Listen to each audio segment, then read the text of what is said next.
നമ്മുടെ SSLCയിലുള്ള മക്കൾ എല്ലാവരും തന്നെ നിങ്ങളുടെ ഈ ഒരു പബ്ലിക് എക്സാമിനെ കുറിച്ച് ചിന്തിക്കുമ്പോൾ തന്നെ നിങ്ങളുടെ എല്ലാവരുടെയും മനസ്സിൽ വരുന്നൊരു കാര്യമായിരിക്കും നമുക്ക് ഫുൾ A+ വാങ്ങിക്കുക എന്നുള്ളത് അല്ലേ. അപ്പോൾ ഈ ഫുൾ A+ എന്ന് പറഞ്ഞിട്ടുണ്ടെങ്കിൽ എത്ര A+ നമുക്ക് 10ാം ക്ലാസ്സിൽ കിട്ടണം? നമുക്ക് ഏകദേശം 10 A+, അതായത് നിങ്ങളുടെ IT സബ്ജക്റ്റ് കൂടെ കൂട്ടുമ്പം 10 സബ്ജക്ട്സിലും നിങ്ങൾക്ക് A+ കിട്ടുമ്പോഴാണ് നമ്മൾ എന്ത് പറയുക, നമുക്ക് ഫുൾ A+ കിട്ടിയത് നമുക്ക് പറയാം. അപ്പോൾ ഈ ഫുൾ A+ കിട്ടണമെന്നുണ്ടെങ്കിൽ നിങ്ങൾ ഓരോ സബ്ജക്ട്സിലും എത്ര മാർക്സാണ് വാങ്ങിക്കുക, എത്ര മാർക്സാണ് നിങ്ങൾ വാങ്ങിക്കേണ്ടത്, അത് എത്ര ഈസി ആയിട്ട് നിങ്ങൾക്ക് എങ്ങനെ കിട്ടാം, കംപ്ലീറ്റ് കാര്യങ്ങൾ മെസ്സേജ് ഈ ഒരു വീഡിയോയിലൂടെ പറയുന്നുണ്ടാകും. അപ്പോൾ ഈ ഒരു വീഡിയോ എൻ്റെ കുട്ടികളെ കംപ്ലീറ്റ് കാണാൻ വേണ്ടിയിട്ട് നോക്കാം. അപ്പോൾ നമ്മുടെ ഈ ഒരു IT ഒഴിച്ച് നിർത്തി കഴിഞ്ഞാൽ ബാക്കി നമ്മുടെ സബ്ജക്ട്സ് ആയിട്ട് നമുക്ക് വരുന്നത് ഏതൊക്കെയാണ്? നമുക്ക് മാത്സ് ഉണ്ട് അല്ലേ, മാത്സ് ഉണ്ട്, അതുപോലെ നമുക്ക് സോഷ്യൽ സയൻസ് ഉണ്ട്, ദെൻ ഇംഗ്ലീഷ് ഉണ്ട്. അപ്പോൾ ഈ 3 സബ്ജക്ട്സിനെ നോക്കുകയാണെങ്കിൽ ഈ 3 സബ്ജക്ട്സിൽ നിങ്ങൾ എത്ര മാർക്സിനാണ് എക്സാം എഴുതുന്നത്? 80 മാർക്കിനാണ് നിങ്ങൾ എക്സാം എഴുതുന്നത്. അപ്പോൾ ബാക്കിയുള്ള സബ്ജക്ട്സ് ഏതൊക്കെയാണ്? ബാക്കി നമുക്ക് ഫിസിക്സ് ഉണ്ട്, നമുക്ക് കെമിസ്ട്രി ഉണ്ട്, ബയോളജി ഉണ്ട്, അതേപോലെ തന്നെ ഹിന്ദി ഉണ്ട്, പിന്നെ നമ്മുടെ മലയാളം ഫസ്റ്റ് ഉണ്ട്, ദെൻ നമ്മുടെ മലയാളം സെക്കൻഡ് ഉണ്ട്. അപ്പോൾ ഈ 3 സബ്ജക്ട്സിൽ ഫസ്റ്റ് ലാംഗ്വേജും സെക്കൻഡ് ലാംഗ്വേജ് ഉണ്ട്. ഇത്രയും സബ്ജക്ട്സിൽ നമ്മൾ നോക്കുകയാണെന്നുണ്ടെങ്കിൽ നമ്മൾ എക്സാം എഴുതിയെടുക്കുന്നത് എത്രയിലാണ്? 40 മാർക്സിലാണ് എഴുതുന്നത്.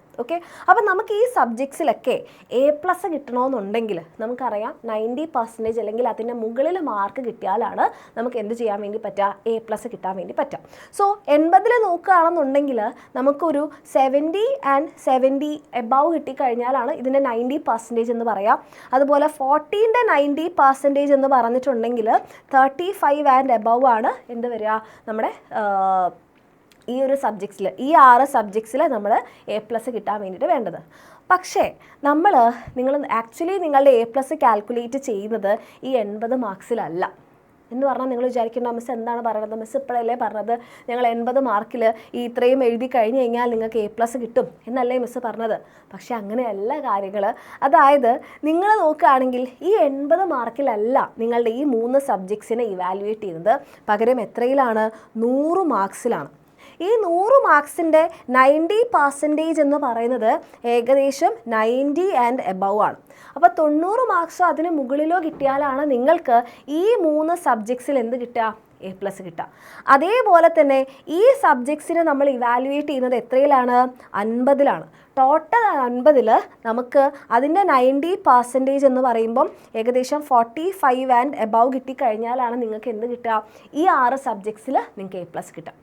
അപ്പോൾ നിങ്ങൾ വിചാരിക്കുന്നുണ്ടാവും ഞങ്ങൾ 80 മാർക്കിന് പരീക്ഷ എഴുതിയിട്ട് എങ്ങനെയാണ് മിസ് ഞങ്ങൾ 90 മാർക്ക് വാങ്ങിക്കുക, അല്ലെങ്കിൽ 40 മാർക്കിന് പരീക്ഷ എഴുതിയിട്ട് ഞങ്ങൾ എങ്ങനെയാണ് 45 മാർക്ക് വാങ്ങിക്കുക?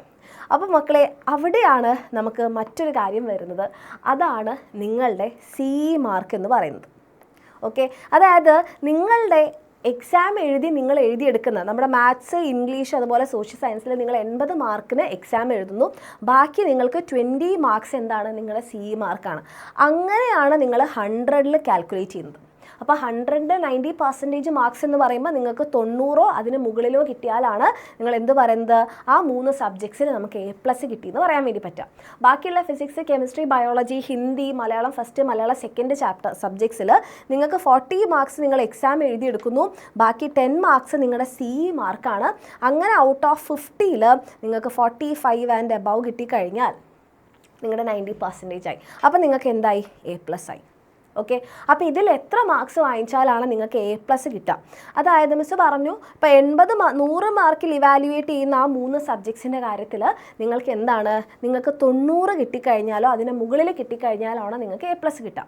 അപ്പോൾ അതിൽ നമ്മൾക്കിപ്പോൾ ടീച്ചേഴ്സ് നിങ്ങളുടെ CE മാർക്ക് നിങ്ങൾക്ക് കംപ്ലീറ്റ് തന്നു എന്ന് കരുതാം. കംപ്ലീറ്റ് നിങ്ങൾക്ക് തന്നു എന്നാണെങ്കിൽ ഇനി 90ലേക്ക് നമുക്ക് എത്ര മതി? വെറും 70 മാർക്ക് മതി. ഈ 70 മാർക്കിനുള്ളത് നിങ്ങൾ എഴുതിയാൽ തന്നെ നിങ്ങൾക്ക് എന്തായി? 90% ആയി. അതേപോലെ തന്നെ നമ്മുടെ 50ൽ എടുക്കുന്നതാണെങ്കിൽ നമുക്ക് 45 ആൻഡ് എബവ് വേണമല്ലോ. അതിൽ നിങ്ങളുടെ ടീച്ചേഴ്സ് CE മാർക്ക് നിങ്ങൾക്ക് 10 ഫുള്ള് തന്നു എന്ന് കരുതുക. അങ്ങനെ 10 ഫുള്ള് നിങ്ങൾക്ക് തന്നിട്ടുണ്ടെങ്കിൽ നിങ്ങൾ എത്ര എഴുതിയെടുത്താൽ മതി? പ്ലസ് നിങ്ങളൊരു 35ഓ എത്രയെങ്കിലും എഴുതിയെടുത്ത് കഴിഞ്ഞാൽ നിങ്ങൾക്ക് എന്തായി? നിങ്ങളുടെ 90%-ന് മുകളിലായി. ഓക്കെ. അപ്പോൾ പല കുട്ടികളും വിചാരിക്കുന്നുണ്ടാവും, മിസ് ഞങ്ങൾക്ക് ടീച്ചേഴ്സ് ഈ ഫുൾ മാർക്ക് തരുമോ, അല്ലെങ്കിൽ ഈ CE മാർക്ക് എങ്ങനെയാണ് ഞങ്ങൾക്ക് കിട്ടുക, ഇതായിരിക്കും പല ആൾക്കാരും ചിന്തിക്കുന്നത്. മക്കളെ, ഈ CE മാർക്ക് എന്ന് പറഞ്ഞിട്ടുണ്ടെങ്കിൽ നിങ്ങളുടെ അസൈൻമെൻറ്റ്സ്, നിങ്ങളുടെ നോട്ട്, നിങ്ങളുടെ അറ്റൻഡൻസ്, ഇതൊക്കെ വെച്ചിട്ടാണ് CE മാർക്ക് കാൽക്കുലേറ്റ് ചെയ്യുക, അല്ലെങ്കിൽ CE മാർക്ക് ടീച്ചേഴ്സ് നിങ്ങൾക്ക് തരാം. അപ്പോൾ ഈ CE മാർക്ക് നിങ്ങൾക്ക് കിട്ടണമെന്നുണ്ടെങ്കിൽ അപ്പോൾ നിങ്ങൾ വിചാരിക്കുന്നുണ്ടാവും, അയ്യോ ടീച്ചേഴ്സ് എൻ്റെ മാർക്ക് കുറയ്ക്കുമോ, എനിക്ക് മാർക്ക് തരാതിരിക്കുമോ, അങ്ങനെ ഒന്നും ടെൻഷൻ അടിക്കേണ്ട. മിക്കവാറും എല്ലാ ടീച്ചേഴ്സും നിങ്ങൾക്ക് ഫുള്ള് തന്നെ CE മാർക്ക് തരാനാണ് ചാൻസ്. കാരണം ടീച്ചേഴ്സ് ഒരിക്കലും നിങ്ങളുടെ മാർക്സ് കുറയ്ക്കാൻ വേണ്ടിയിട്ട് നോക്കാറില്ല. അവരെപ്പോഴും നിങ്ങൾക്ക് A+ കിട്ടാൻ ആഗ്രഹിക്കുന്നവരും അവരെ നിങ്ങൾക്ക് A+ കിട്ടിയിട്ട് പരിശ്രമിക്കുന്ന ആൾക്കാരുമാണ്. പിന്നെ പല ടീച്ചേഴ്സും ചിലപ്പോൾ പറയുന്നുണ്ടോ നിങ്ങൾക്ക് CE മാർക്ക് കുറയ്ക്കുന്നൊക്കെ പറയുന്നത് നിങ്ങളൊന്ന് പേടിപ്പിച്ചിട്ടായാലും നിങ്ങളൊന്ന് പഠിക്കാൻ വേണ്ടിയിട്ടാണ്. ഓക്കെ. അപ്പം ഒരു കാരണവശാലും എന്നാൽ എനിക്ക് ടീച്ചർ 20 തരും, ബാക്കി ഞാൻ 70 വാങ്ങിച്ചെടുത്താൽ മതി, അല്ലെങ്കിൽ ടീച്ചർ എനിക്ക് 10 തരും, ബാക്കി ഞാൻ 35 വാങ്ങിച്ചെടുത്താൽ മതി എന്ന് നിങ്ങൾ ബോർഡർ ലൈനിൽ പിടിക്കാതെ പകരം എന്ത് ചെയ്യുക, നന്നായിട്ട് തന്നെ പഠിക്കുക. നിങ്ങൾ 80-ൽ 80 വാങ്ങിക്കാൻ തന്നെ പഠിച്ചോ, അല്ലെങ്കിൽ 40-ൽ 40 വാങ്ങിക്കാൻ തന്നെ പഠിച്ചോ. അപ്പോൾ ഇനി CE മാർക്ക് എങ്ങാനും എവിടെയെങ്കിലും കുറഞ്ഞാലും ടെൻഷൻ അടിക്കാനില്ല. അപ്പോൾ ആ ഒരു രീതിയിൽ എൻ്റെ കുട്ടികൾ കാൽക്കുലേറ്റ് ചെയ്യാം.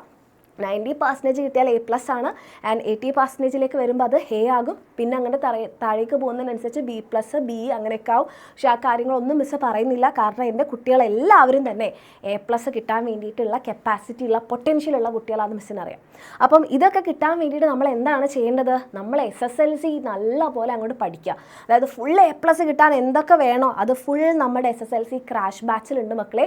അത് നിങ്ങൾക്ക് അടിപൊളിയായിട്ട് തരാൻ വേണ്ടിയിട്ട് ഞങ്ങളെല്ലാവരും നിങ്ങളുടെ കൂടെ തന്നെ ഉണ്ടാവും. എൻ്റെ കുട്ടികൾ ജസ്റ്റ് ഒന്ന് പഠിച്ചാൽ മാത്രം മതി. ഓക്കെ. നിങ്ങൾക്ക് വേണ്ടിയിട്ടുള്ള റിവിഷൻ ക്ലാസ്സും ക്വസ്റ്റ്യൻ ഡിസ്കഷൻ ലൈവും വർക്ക്ഷീറ്റും മോഡൽ എക്സാമും ക്വസ്റ്റ്യൻ ബാങ്കും ഫാസ്റ്റ് ട്രാക്ക് ലേണറും ഇതെല്ലാം കിട്ടിക്കഴിഞ്ഞാൽ നിങ്ങൾക്ക് എങ്ങനെയാണ് പഠിക്കാതിരിക്കാൻ വേണ്ടി പറ്റാം? ഒരു വഴിയില്ല, പഠിച്ചേ പറ്റൂ. ഓക്കെ. അത്രയും അടിപൊളിയായിട്ടുള്ള ക്ലാസ്സുകളായിരിക്കും നമ്മുടെ SSLC ക്രാഷ് ബാച്ചിൽ നിങ്ങൾക്ക് കിട്ടാൻ വേണ്ടി പോകുന്നത്. ഓക്കെ. ഇനി നിങ്ങൾക്ക് ഈ ഒരു SSLC ക്രാഷ് ബാച്ച് ഫ്രീ ആയിട്ട് കിട്ടാനുള്ള ഒരു ഓപ്ഷനാണ് നമ്മളുടെ എക്സാം വിന്നറിൻ്റെ അഗ്നി ബാച്ച്. നമ്മുടെ അഗ്നി ബാച്ചിൽ നിങ്ങൾ അഡ്മിഷൻ എടുത്തു കഴിഞ്ഞാൽ നിങ്ങൾക്ക് എന്താണ് ഈ ക്രാഷ് കോഴ്സ് ഫ്രീ ആയി കിട്ടും. അടുത്ത വർഷം +1-ൽ ഫുൾ മാർക്ക് തന്നെ വാങ്ങിക്കാൻ വേണ്ടിയിട്ട് പറ്റും. സോ ഇതിനൊക്കെ വേണ്ടിയിട്ട് എൻ്റെ കുട്ടികൾ എന്ത് ചെയ്താൽ മതി, താഴെ കാണുന്ന നമ്പറിൽ മെസ്സേജ് അയച്ചു കഴിഞ്ഞാൽ നിങ്ങൾ ഈ വിചാരിച്ചതുപോലെ ഈ ബോർഡർ ലൈൻ ഒന്നും പിടിക്കാതെ ഫുൾ മാർക്ക് തന്നെ വാങ്ങിക്കാൻ വേണ്ടിയിട്ടുള്ള എല്ലാ കാര്യങ്ങളും ഉണ്ട്. ഓക്കെ. അപ്പോൾ CE മാർക്ക് ടീച്ചേഴ്സ് തരുമോ, CE മാർക്ക് തന്നിട്ടില്ലെങ്കിൽ ഞങ്ങൾ എന്താക്കും, ഞങ്ങൾക്ക് എത്ര മാർക്സ് കിട്ടിയാലാണ് ഞങ്ങൾക്ക് A+ കിട്ടുക, ഇതൊന്നും ആലോചിച്ച് എൻ്റെ കുട്ടികൾ ടെൻഷൻ അടിക്കേണ്ട. കാരണം ഈ 2 ബുക്സ് തന്നെ നിങ്ങൾക്ക് അറിയാൻ വേണ്ട എല്ലാ കാര്യങ്ങളും ഇതിനകത്തുണ്ട്, എല്ലാ സബ്ജക്ട്സിലും എല്ലാ ക്വസ്റ്റ്യൻസും ഇതിനകത്തുണ്ട്. പിന്നെ എക്സ്ട്രാ ക്വസ്റ്റ്യൻസ് നിങ്ങൾക്ക് ചെയ്യാൻ വേണ്ടിയിട്ടാണ് നമ്മുടെ ഫാസ്റ്റ് ട്രാക്ക് ലേണർ ഉള്ളത്. പിന്നെ ഇതൊക്കെ വെച്ച് പ്രാക്ടീസ് ചെയ്ത് കഴിഞ്ഞാൽ എൻ്റെ മക്കൾക്ക് ഫുൾ മാർക്ക് തന്നെ കിട്ടും. അപ്പോൾ അത് നിങ്ങൾ എത്രത്തോളം ലേറ്റ് ആക്കുന്നോ അത്രത്തോളം നിങ്ങൾക്കറിയാം നിങ്ങളുടെ practical exam, model exam, public exam ഒക്കെ അടുത്തെത്തിക്കഴിഞ്ഞു. അപ്പോൾ ഈ കുറച്ച് സമയം നിങ്ങൾ അത്രയും അഗ്രസീവായിട്ട് പഠിക്കുകയാണെന്നുണ്ടെങ്കിൽ ഫുൾ A+ ഒരു പൂവ് പറിക്കുന്ന ലാഘവത്തോടു കൂടി എൻ്റെ കുട്ടിയൊക്കെ കിട്ടും. അതിന് വേണ്ടിയിട്ടുള്ള കംപ്ലീറ്റ് കാര്യങ്ങൾ നമ്മുടെ ബാച്ചിലുണ്ട്. അപ്പോൾ ഈ ലാസ്റ്റ് ടൈമിൽ ക്രാഷ് ബാച്ചിൽ ജോയിൻ ചെയ്താൽ നഷ്ടമാവില്ലേ മിസ്? മക്കളെ, നമ്മുടെ +1 നിങ്ങൾ പഠിച്ചല്ലേ പറ്റൂ. +1-ൽ നിങ്ങൾ അഡ്മിഷൻ എടുത്താൽ ക്രാഷ് കോഴ്സ് ഫ്രീ ആയി കിട്ടും. ബാക്കിയൊക്കെ നിങ്ങളുടെ ഡിസിഷനാണ്. ഫുൾ A+ വേണ്ടവരെല്ലാവരും ഫുൾ A+ എന്ന് കമൻറ്റ് ചെയ്യുക. അടിപൊളിയായിട്ട് പഠിക്കുക. All the best.